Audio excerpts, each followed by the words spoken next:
Dear Diary, ako si Ann Maputi, sexy blonded at mahaba ang buhok, at nagsimula ang aking kwento nung lumuwas ako ng syudad para maghanap ng trabaho, at nang makarating ako sa aking apartment ay agad kong nilagay lahat ng dala ko doon, at lumabas para bumili ng makakain. Paglabas ko ng apartment ay agad kong nakita ang lalaki sa katabing apartment medyo matangkad, puti, gwapo at nang makita niya ako ay nag-smile siya at nag-smile din ako sa kanya.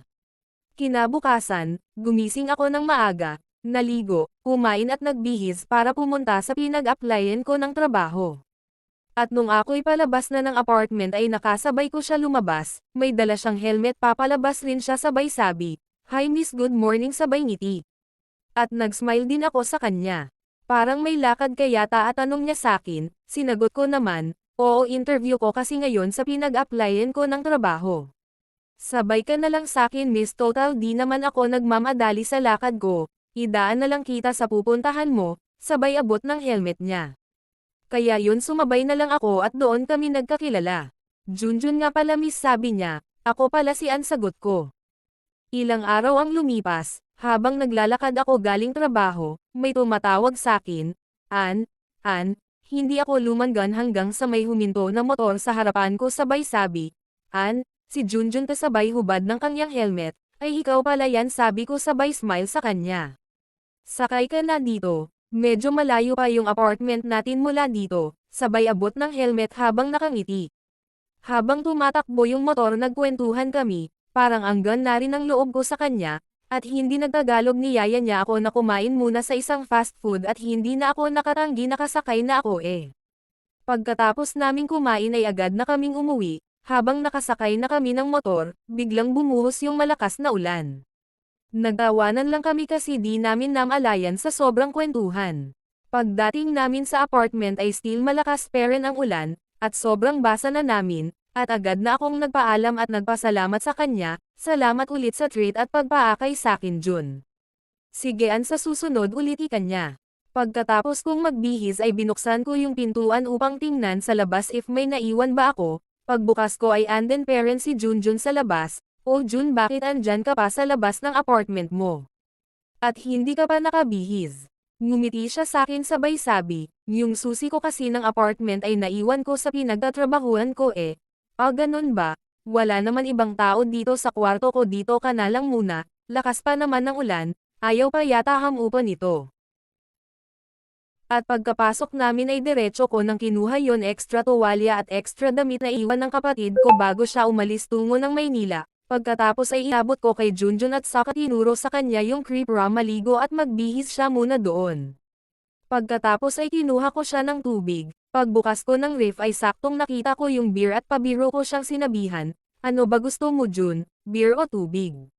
Sabay ngiti, agad siyang sumagot ng, "Tubig na lang at saka beer pag gusto mo imanam rin Ann." Sabay ngiti, at yun nagkainuman kami. Habang nagiinuman kami ay hindi namin namalayan na medyo marami na rin ang naubos namin. At habang nagkikwentuhan kami ay parang anggan ng feelings ko sa kanya, at unti-unti na kaming lumalapit sa isa't isa, hanggang sa magkatabi na kami, at ramdam ko ang init ng kanyang katawan sa sobrang lamig ng panahon. Syempre ramdam ko rin na may nararamdaman din siyang pareho sa akin, yung tipong naghihintay na lang ng hudyat para simulan niya yung kanyang feelings para sa akin, hanggang sa paglinggan ko ulit sa kanya ang biglang naglapat ang aming mga labi, dala ng init ng aming inumin ay hindi na rin ako nakapagpidyo sa sarili ko, parang gusto ko rin siya matikman, at habang lumalapat ang kanyang labi sa akin ay ramdam ko ang init nito habang papunta sa aking mga pisngi patungong leeg, sabay sambit ng aking pangalan, Ann, hanggang sa tinanggal na niya ang kanyang tuwalya at kinuha ang aking mga saplot. "Mugosh Jun," pabulong ko sa kanya, sobrang init ng kanyang katawan ramdam ko hanggang sa kaloob-looban ko, habang siya ay nakahaplos sa buo kong katawan, ay kanya naman akong kinarga hanggang sa aking kama at doon sabay namin inilabas ang aming init ng katawan hanggang sa maabot namin ang langit, pagkatapos ay sabay kaming nakatulog sa aking kama. Kinabukasan, paggising ko sa umaga ay nakita ko si Junjun na nakaupo lang sa aking tabi, ngumiti siya sa akin at nagtanong, "Kumusta ang tulog mo Ann?" "Ang ganda ng tulog ko Jun, sarap sa pakiramdam," sabay ngiti sa kanya.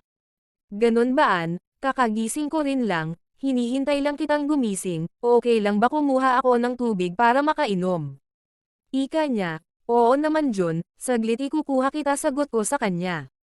Pagkuha ko ng tubig ang sumunod siya sa akin pag-abot ko kanya ng tubig, ay sabay niya naman akong hinalikan hanggang sa mag-init ulit ang aming katawan, at doon ay hinayla naman niya ako sa banyo, at doon habang kami ay nagpapalitan ng init ng katawan ay pinaaandar namin ang shower, at sabay namin nilabas ang init ng aming katawan.